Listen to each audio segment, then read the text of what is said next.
In this video, we will learn how to fix licenses compromised error in Tele ERP9.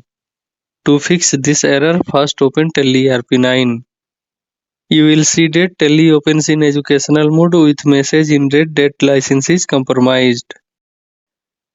If you will double click on this, you will get message that your serial number has been reactivated elsewhere on another computer. We have to work in educational mode with some restrictions. Now press ESC key to go back. Press arrow button to reactivate your existing license and press enter key. Now you will see a message that you need administrator rights to perform this action. Tele ERP9 will restart with administrator rights.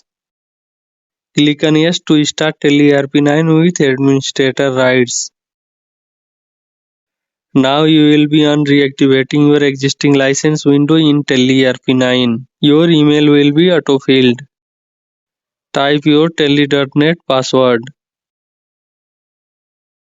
Now you will see a message that your license is already active on another computer. Do you want to surrender and reactivate? Click on yes.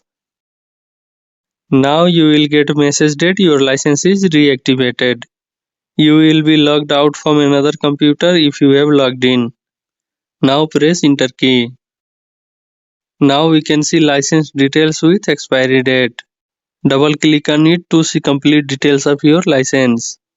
That's all. Subscribe channel, like and share this video.